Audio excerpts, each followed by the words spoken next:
We're live again. Yep. In the wilderness. Yeah, we're out in the wilderness because it's a zombie apocalypse going on.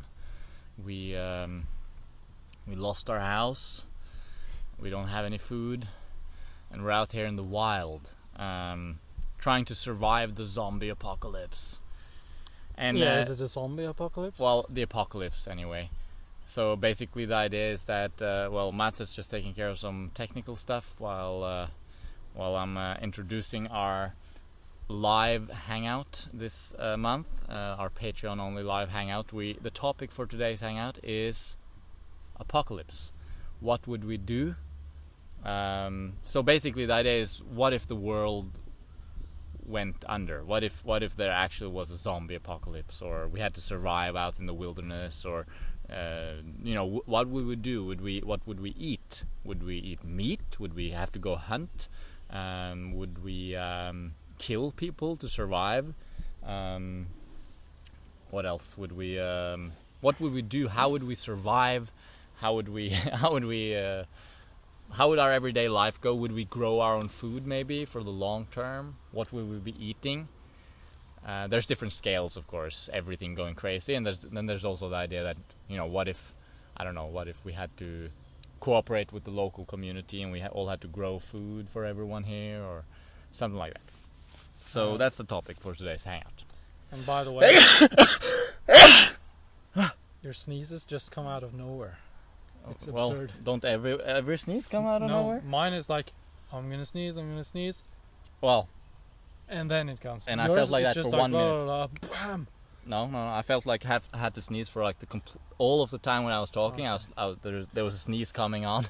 By the way, we're sitting like 20 meters away from the house. Yeah. So there's gonna be worse quality. But if it's like actually bad, tell us in the chat. Is that why it says bad there? Yeah. That's not too good. That's probably why. So yeah, please let us know. Our two Jennies are already in the house. Welcome to the chat. Good afternoon. It is a good day. Beautiful. Yeah. It is actually a heat wave here in Norway, so it's too warm, actually. It's very warm now. It's almost 30 degrees, I think. So it's reminding us of the tropics. Yeah. Very weird for Norway. It's usually not like this. It's very hot on my runs, but I'm getting some heat acclimatization for my running. So yesterday's run actually felt pretty good, even though it's pretty warm. I probably then tolerate the heat better than you nowadays then, because I've heat trained. Yeah. And then there's also in the background, if you can hear that guy doing something with the lawn, like whippersnipper or what they call it, just hear it. He's always doing stuff, but actually what's going on is that he is taking care of some zombies that were coming in. He's taking care of the perimeter, and he's now chopping up some zombies with the chainsaw. Yeah. That's what you're hearing in the background. Diane likes our intro. That's good, Diane. Yeah. And Jenny Kanelhjärta says that she's an expert on the subject. She considers herself an expert on that subject, on the apocalypse subject. Oh, good.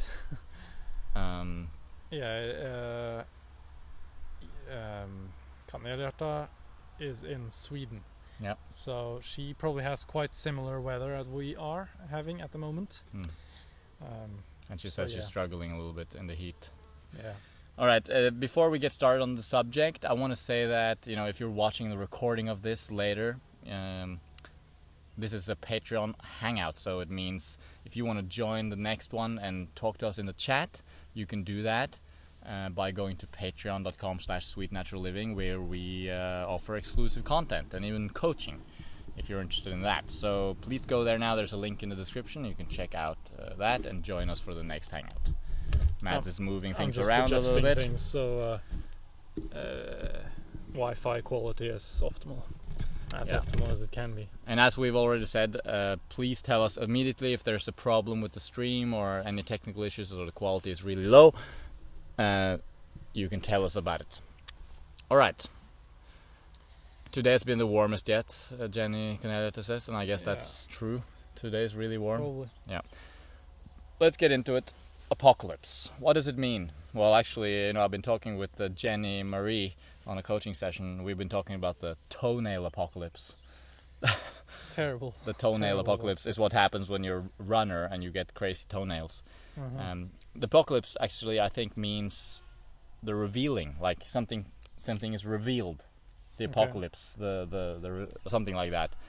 And so, but we commonly know it as something that when the world goes under, or where there's like a crazy change, our toenail apocalypse. And I guess we're kind of familiar with this from the movies and stuff like that these days. It's a very popular subject in movies, dystopian type movies. Actually, I'm watching The Handmaid's Tale right now on HBO, and it's so good. The Handmaid's Tale, so good. Also a dystopian. Don't spoil anything if you've watched it, but if you haven't watched it, you should definitely check it out. But basically, let's make a scenario. Yeah. Let's create a scenario. I guess the ultimate apocalypse scenario, I think, is pretty much like some kind of disease, right? Spreading around all of the globe, and just a few people are left surviving. Yeah. Immune, maybe. Yeah, maybe there's even a quarantine zone, so that we're not able to get any import or export going on. Let's suppose it's not like super intense. Jenny asks, Handmaid's Tale. It's called a Handmaid's Tale, like a maid, like a house, like a maid. So difficult to say that. Handmaid's Tale. The Handmaid's Tale. Check that out on HBO. So let's suppose that it's not as intense as The Walking Dead. It's not like there's hordes of zombies everywhere. Let's just imagine that Norway is quarantined off. Scandinavia is quarantined off. Jenny Kaneljärta is also in Sweden. She's also in the quarantine zone. We're all quarantined off. It's a virus, so most of the people are dead. Mm-hmm. We're survived. But for the sake of fun, there's also most people die, but some people survive and become zombies or something. Oh, definitely, there's zombies. I was gonna say that, yeah. So basically, we're in the quarantine zone, and mostly we don't see zombies, but every now and then there's a zombie that comes along. Yeah. Maybe out of the forest from behind us, there could be a zombie that came. So we have to stay vigilant. And Dad could go for a run, but he had to kill 2 zombies along the road. yeah, so we see a zombie every now and then, Maybe one. but we are not meeting them all the time, and it's pretty safe. Yeah, you can live fairly normal lives. I mean, you don't have to be super afraid. Yeah, and we don't have internet, except there's one channel, and that's the Vegan Zombie. Isn't that the name of the channel, the Vegan Zombie? The vegan, cooking with the Vegan Zombie. He's the only channel we're getting. Yeah. So, okay, let's just check the comments. Jenny and Diane would come and rescue us all, Jenny says. That's great. Very good. Yeah. Like the virus in the Planet of the Apes. Oh, I can't remember that one. I mean, I've seen one of them, but I don't know. Anyway, there's also another cool movie or a series I just watched. It's called The Rain. I think it's called The Rain. It's Danish. It's kind of like a scenario like this. Okay. So... Yeah, first off, how would our diet be looking? How would our diet be looking? So that's a big topic. So considering there would be pretty much no imports and exports, there would be very little. That means, and probably large oil and stuff would probably not be in circulation for a very long time. now let's say that it's been like this for a year. Yeah. Right. So all the supermarkets and stuff, they're empty. Yeah. We're totally out of canned foods. There's no more Tabasco. Yeah. We are totally out of Tabasco, which is like what? So we have to yeah, it's literally back to the long while ago when you had to actually grow your food. Yeah. And the fact that we're in Norway obviously makes it a little bit of a difficult challenge, because if we were in the tropics, we could easily eat lots of fruit and stuff. Yeah. But here in Norway, it's more challenging. Mm-hmm. So I guess our diet would kind of look similar to what people's diet looked like 100 years ago. Maybe, but I would still want to be vegan. if I could. Yes. So, So- let's explore that. But let's first say, we would obviously grow food first of all. Yeah, we'll be growing a lot of potatoes. We could grow lettuce. There would be, let's just say we kind of have access to all the things because Yeah. we would Cabbage? have apples, berries in the summer. Pears. Hmm. I think, generally speaking, we would have to stay as healthy as possible. We would probably make potatoes our number one staple. Yeah, but Like- you could also have grains. Like, Oh yeah, grains as well. But that's what I said. Maybe potatoes would be our main Yeah. staple. But we still have to eat grains maybe once a day. yeah, Maybe we'd grow oats or even yeah. corn would be possible, maybe. corn. Yeah, that would be challenging. Yeah. I think we would have to do what people are growing around here anyway, which is like wheat and oats and rye and barley maybe. Over in America, are there any other things you guys could grow? I mean, depending where you are, it'd be a lot easier the further down south you are. But Yeah, if you're in the south, you'll be growing lots of corn probably, yeah, and sweet potatoes, yams and stuff. hmm Of course, throw in comments all the time if you think like, what would you grow? What would you eat? As in terms of plant foods. I think it would. If you ran out of dates there's no one left. If you ran out of dates, yeah. Beets, yeah. Yeah. Beets that's a good idea. Berries by the ton in Oregon, yeah. Same here. We would grow lots of berries because what? No, I was just thinking that in the winter there would be an issue Yeah. with vitamins. That's why I wanted to sort of take it progressively, and this is basically what we would be eating when it's fresh in the summer. Yeah. Fresh potatoes, fresh vegetables, fresh berries, all this stuff. But we'd have to plan ahead a little bit. Hmm. Because as autumn comes around, again, we would be eating lots of potatoes still fresh. We'd be eating apples fresh off the tree. But yeah, Yeah. Then winter during comes. the winter, we would have issues with keeping things fresh. I mean, well, first of all, we wouldn't have food. There's no food in the winter. So we would have to keep food, preserve it. yeah, of course. Yeah, but that's the first premise. I mean, we have to sort of, during summer and autumn, we have to remember that there's no food here in winter except meat and stuff if you want to do that. So we would have to somehow take the berries and the apples and the cabbage and the potatoes and everything and store it for the whole winter season. Yeah. Possibilities are, I'm thinking honey. I wonder if you can mix honey with berries and make some kind of preserve, because you couldn't really do it with sugar because There's no sugar available that would be too difficult. to find. There's no yeah, sugar but available. even to make. I mean, maybe you could do it with, I don't know. There's Maple probably syrup. Maple syrup. We would drain the maple trees of syrup. Mm-hmm. That's what we would do, of course. Yeah, I maybe. think that's possible here in Norway. I mean, maple syrup, and then we'd probably preserve it there. Yeah, we would do that. We would preserve the berries. We would preserve apples. Mhm. Same way. Yeah. To have fresh antioxidants and vitamins and stuff during the winter. It would be like a supplement almost. Mm-hmm. And then, of course, potatoes can be stored for quite a while in the cellar. Yeah. Potato cellar under the house where it's cool and stuff. And if it's winter, I mean, a lot of stuff can freeze outside, which is okay. Well, I mean, it's not sustainable, I think, because it's often above zero. Yeah. It would be too damaging to the food, I think. Mm-hmm. So I don't think we could do that. Jordkällare. Källare. Yeah, cellar for preserving food over winter.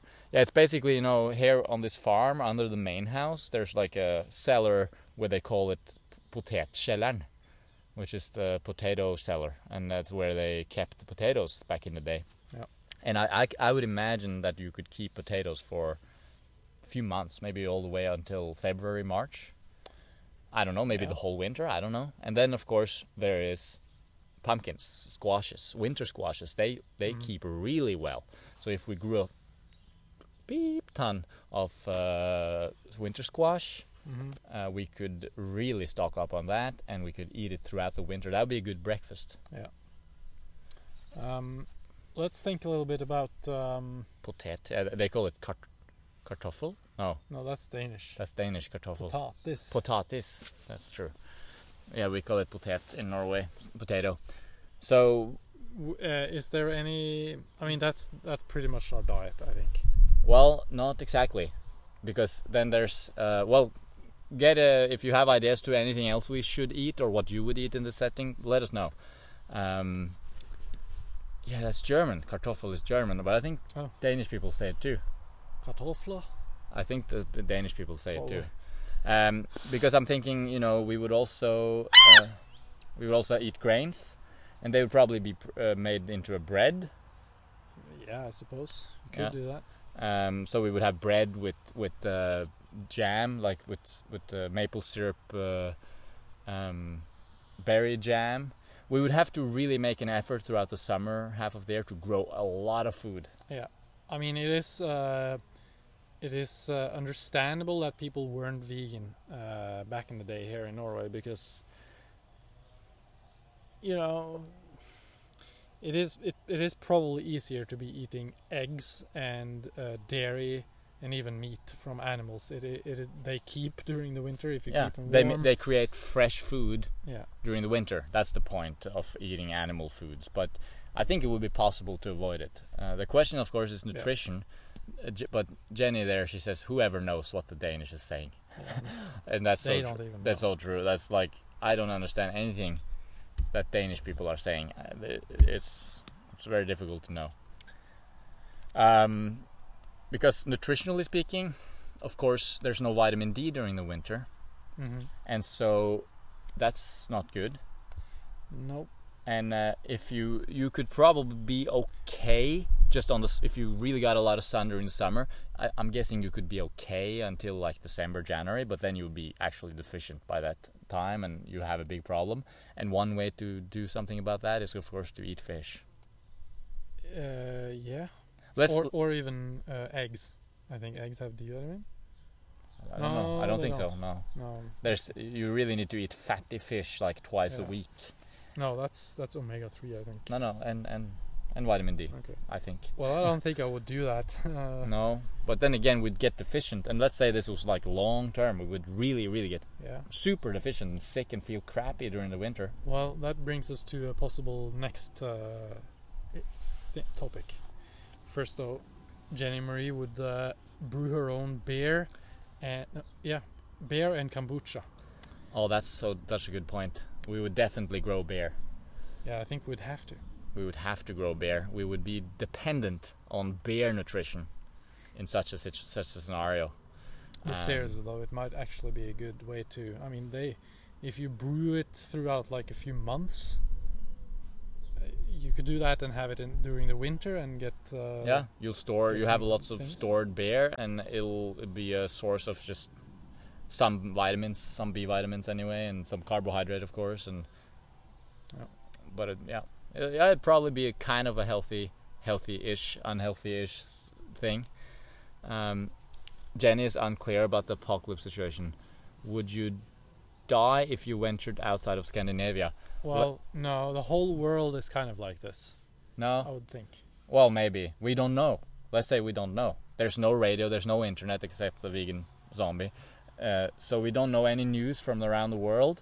And all we know, all we know is that when you go to Denmark, when you're in Denmark, when you go out of Denmark, when you go into Germany or into towards the Eastern Europe, I never know any of those countries. Too bad. Actually, I should learn them. But you get to like a wall. A wall? Yeah, like a quarantine, like a huge wall with people patrolling it. Well, that kind of makes the next topic a bit moot, which is where would we go? Would we go somewhere? Well, what if we could walk to the tropics? That's interesting. Let's talk about that. But first, shouldn't we just finish up talking about what we would eat? Because would we eat meat? Would we kill animals? That's something we have to clear up. And I would say that first of all, objectively talking about it, the benefits would be, if you just disregard ethics, the benefits would be vitamin D by eating fish. Another benefit would be iodine, because we'd be eating a lot of cabbage. Yeah. I don't know, maybe iodine. B12.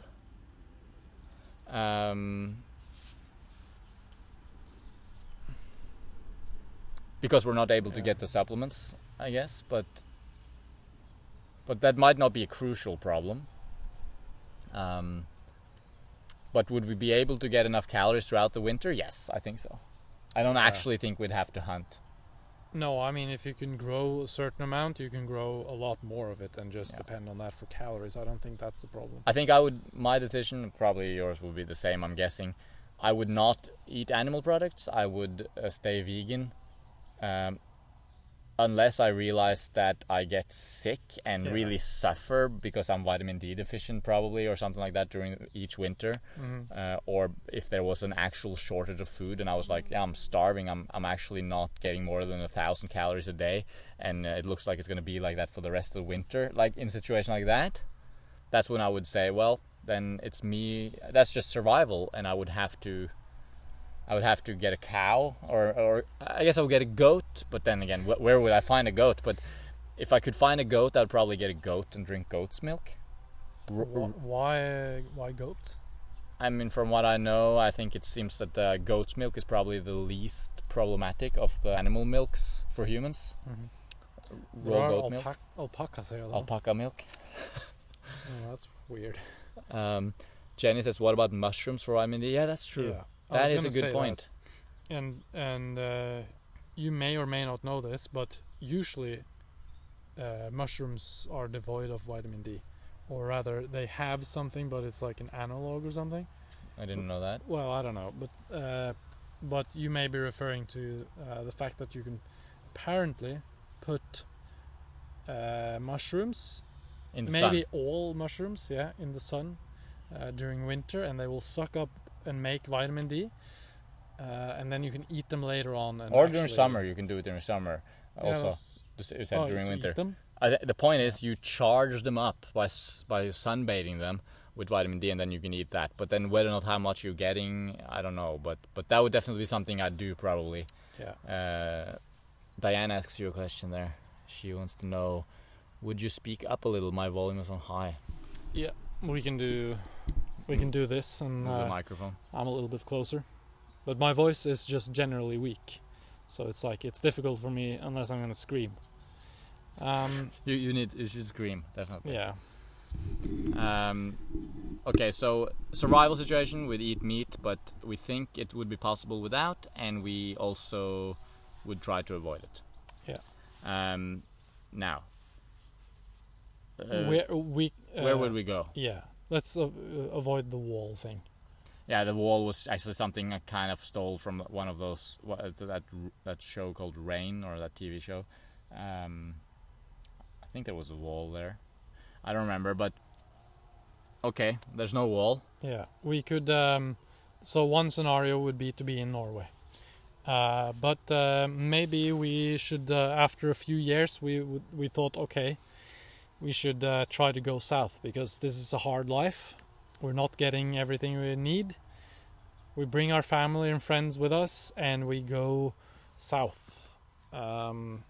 Options. By the way, could also be that maybe it's not a zombie apocalypse. We could imagine now that it's not a zombie apocalypse. It's actually a nuclear apocalypse. Suppose, I don't know. Suppose we had to leave Norway. There was nuclear fallout, and we had to venture south, and I don't know. Yeah, we would probably stick at least with our close family, our mom and dad. She asks about it there. Yeah, that's what I answered. Yeah. We'll bring our mom and dad with us, and our cousins probably. Yeah. And grandparents. I mean, we would bring everyone who wanted to. The more, the better, probably. If we could be a group of like 50 people, that would be better actually.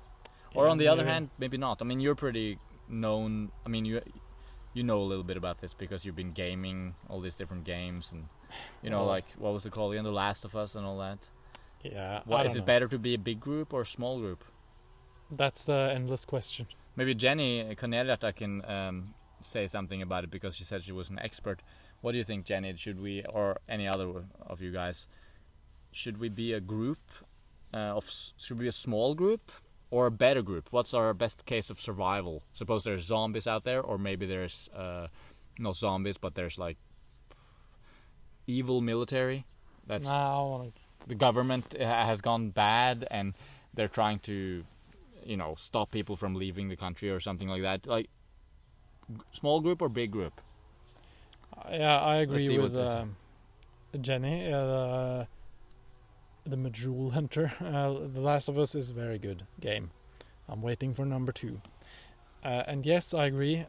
What would we do if we wanted to slay some zombies on our way down south? I thought I did want to talk about that, but I thought we'd just sort of stick on this before everyone's getting their opinion saying there. Diane says that she thinks each way has its advantages, big group and small group.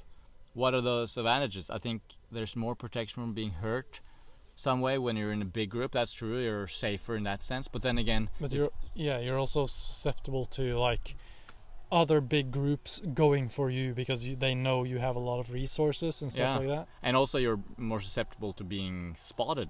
Yeah. Because you're less stealth. I mean, you're a big group, a lot of people. Mm-hmm. It's difficult to stay hidden.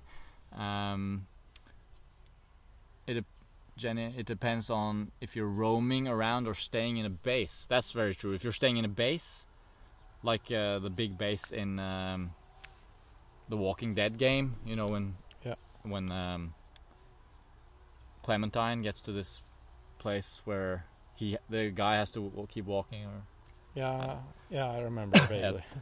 There's a few different places, I guess. Perhaps a group of 10. Yeah, that's a good idea.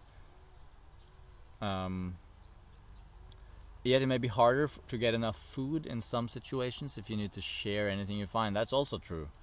I mean, that's one of the sort of dilemmas, right? Like, you get a little bit of food, do you share it with everyone, and then everyone dies? Or do some people take it and they survive? Of course, I would probably share it with everyone. Yeah. But it's certainly irrelevant. I'm a kind of hardcore share. I think if it depended on like we all die or just some of us die, I would rather just share everything and we all die than to actively exclude someone unless they sacrifice themselves. Or Definitely, something. Yeah. You can't push someone out like that. That's terrible. But I think some situations like this, you can get into some situations like this as if it's a normal thing. But these scenarios could probably they are very difficult scenarios. You'll get into a lot of ethical dilemmas probably. You can form a network of survivors, again like in Planet of the Apes. Yeah, that's true. Just love those movies. I've seen one of the Planet of the Apes movies, The War of the Planet of the Apes.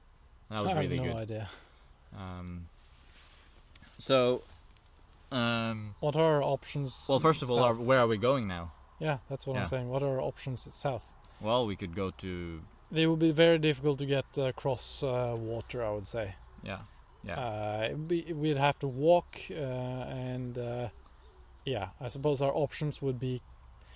We would feel comfortable going to France or Spain, south of France. Or Italy. Yeah, but we haven't been there, so if I had to choose right now, I'd go to France or Spain. Yeah, I think so. France, I think I would choose. I mean, if we go to south of Spain, then we would get cherimoyas and we could get lots of nice fruit. But it would be a lot further and less familiar. And drier, might be easier in France. Provence, southern France, we're used to that area. We could definitely grow more food there, although it would still be more difficult with fruit and still be a harsh environment to survive in during winter, but certainly not anything close to what Norway is all about. Yeah. So I think I wouldn't go further than that. No, like other options would be actually to go to like Thailand or India or something. Yeah. But honestly, in a situation like this, I'm thinking I would prefer to stay in Norway. It just feels very unsafe to leave Norway in a situation like that and to go somewhere else and to try and survive in a different environment would be... I mean, I feel more... As long as there's no shortage of food, as long as we are able to grow the food, we're able to live here semi healthfully Yeah. with our family and community, I think in that situation I'd choose to stay here. Yeah, Diane says that having a source of clean water is important. That's true. Here on the farm we have an actual well, so we'd have very good water here. But I mean, in Europe you can pretty much always find water in streams and stuff, but it might be difficult sometimes. Yeah. Jenny also says, Jenny Canerata says, going by boat perhaps along the coastline of the EU. That is actually not a bad idea if there's a zombie attack or if there's a virus and people are, Living on a... or if it's just dangerous on the land. Maybe you could be safer a little bit off the coast, but with the coast in sight, and you just cruise down and you find a spot. But I realize now that it would be very difficult to change location because of food. Let's consider there are no alternative food sources other than what you're growing. Yeah, well, in that case, there's no other way than hunting. Yeah. We would we'd have to go in summer first of all, autumn, when there's maybe remnants of apple trees around and there's berries and stuff like that. But the main food source calorie source would have to be animals. We kill animals along the way. We'd have to drink their blood probably. Well, Yeah, to get I don't know some. if we did that. If we wanted to survive, we wanted to get some alkaline minerals, and I don't know. We have to we had to eat their organs. Their liver, and that's the best part of the I animal. think I would have some issues. I think I would have some issues too, but it would have to be that way, if we were trying to survive. Yeah. She also says, what about gearing up, deciding what to bring? Yeah. Well, it had to be super light. Yeah, would it? It would have to be as light as possible, I mean, obviously.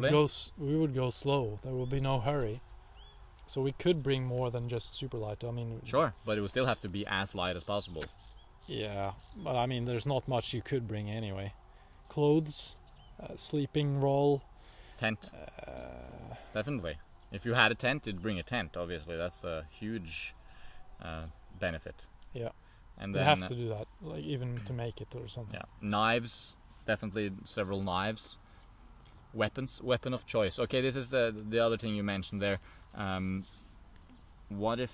Would we kill zombies? Like how? Of course. I mean, we would kill zombies. That would be kind of fun almost. But I mean, yeah, kind of.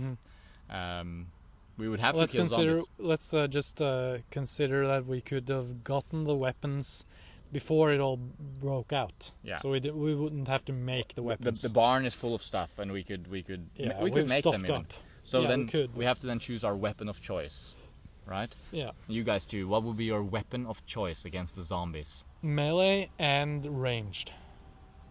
What? Melee and ranged. I don't know what you're saying now. Is that two things? Yes. Melee is close.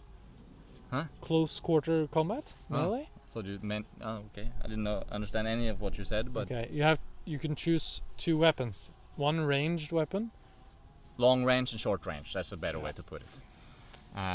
Jenny Canerta says she choose machete. It's a very good choice. It's a very good choice. It's light and strong. It's both short and long range, kind of. You can throw it, you mean? No, but I mean you can fight a little bit. Yeah, but that's what I mean is like bows, guns. Okay, yeah. That's long range. Well, I think I would. Short range, I would definitely choose machete as well. I think it's lightweight and reliable. That's true. Definitely a machete, like something like this length, maybe. Yeah. Something like that. Cut some heads off. That's not a blood something, right? I don't know. Looks like a blood. I just killed some zombies earlier, and then I got a little stained. Marie says bow and arrow, and that's. You can pick up the arrows again afterwards. That's very handy, so you wouldn't have to rely on ammunition. You did bow and arrow. You did some archery at one point. Yeah. Yeah, I guess I have enough skill with a bow and arrow, more than anything else in terms of long range. So maybe you had a bow and arrow, We both had machetes probably because No, I would want, because I always say that and because I love it, I would have a spear. spear. Yeah. Short range. No, long range. Well, Oh, no, so no but bow and arrow. sorry. A long spear. That would be 'Cause your it's long just- range.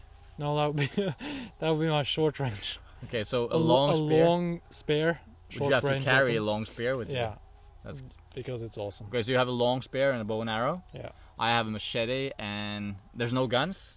you could, but you'd only have like limited ammunition. Ah, that's true. So I'll probably be better off with. Yeah, you could throw the spear, but then I would be kind of, I don't know, exposed. I don't know my long range. I guess if there was no ammo issues, I'd probably actually have a. I don't know, maybe a Uzi or something like that. Yeah, that uses ammunition very quickly though. Oh, that's true. I should Probably have a like good- precise, like a rifle. Yeah, or even a deagle, a desert eagle. What's that? A hell of a gun. Oh. A hell of a I think pistol. I think I would actually want to have a rifle, with the so I Yeah. can precisely shoot the heads. Mhm. Let's see what everyone's saying here. Jenny Kanelhjarta, multi-purpose use, hunting, cutting, fruit killing. Yeah, that's true with the machete. Very useful. Bow and arrow is quite slow. Is it slow? I mean, you yeah. Well, compared to a pistol. of course, but spear is both melee and long range. I think you guys know stuff that I don't. Melee, I don't know what that is. Robin Hooded. I Robin Hooded the arrow, Yeah, you said that. Yeah. meaning I split an arrow once. I shot one and then I shot another one and split the first, which was pretty cool. Diane says that with cooking grains and potatoes, you'd have a source of fuel or know how to start fires from scratch. Yeah, but you can only bring with you so much grains and potatoes, though, Yeah. if you're going far. But I think we would stay home, actually. We wouldn't go that far if we didn't have to. We'd have to, of course, with our community, create a perimeter, like just now the guy there. We'd kill him. Say it was a zombie because he's always with the thing. He's getting unlimited fuel for his whippersnipper. And It's we actually just- once a day, like every day for the summer, he's doing something there with in his garden. It's very annoying, but in this scenario, he's actually taking care of. He's chopping up the zombies and making compost out of them. No, there's the virus. He burns them. Yeah. them because they're infected.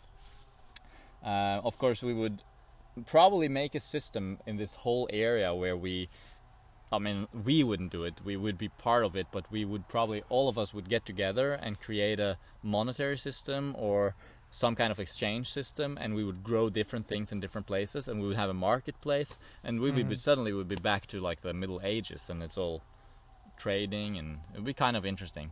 Yeah. Anything else in particular? Or we wouldn't have electricity, so we would be having to chop trees for logs, warm up the house with that.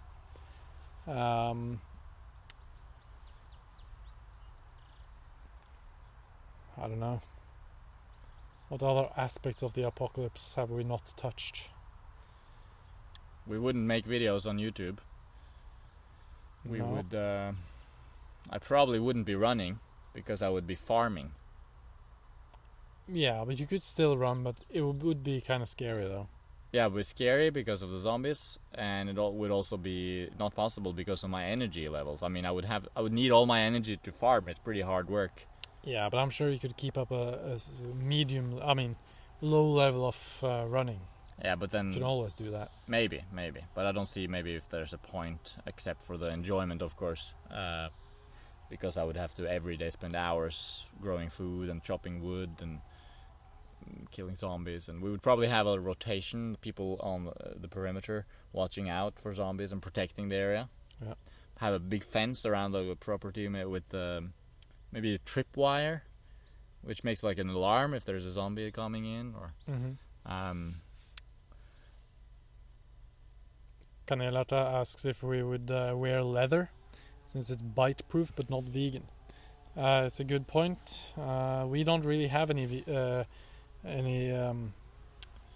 leather jackets or something, but if I had, I'd probably wear it when I felt the need. But I wouldn't actively kill animals to try to get the leather and make new clothes or whatever. And like Jenny Marie says, we would actually just run when we're attacking zombies and when we're being attacked, and generally we would be runners, which is why probably we would just have a machete and just always be close range, because we would be runners. Yeah.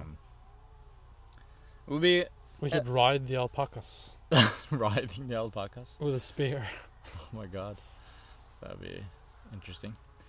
Well, I think it's time to wrap it up. Diane says, Life Below Zero, a show by National Geographic. It's well done and interesting in terms of learning survival skills. It's just a bit depressing to see how many animals they kill to survive. Yeah. Thanks for the tip, I'll check it out. Survival skills are interesting. I kind of like it. We don't have much survival skills, really. But I guess we're pretty bad at it. Actually, we have a scale. We haven't really practiced much. No, we have a scale though called the Grinde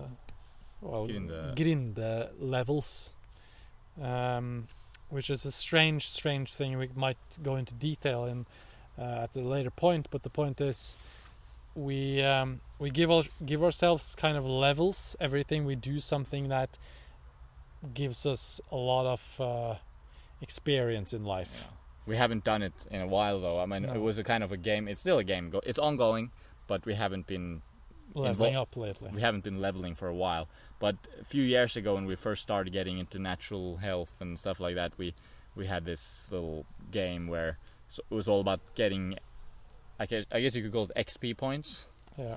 Like leveling up in terms of experience, and yeah.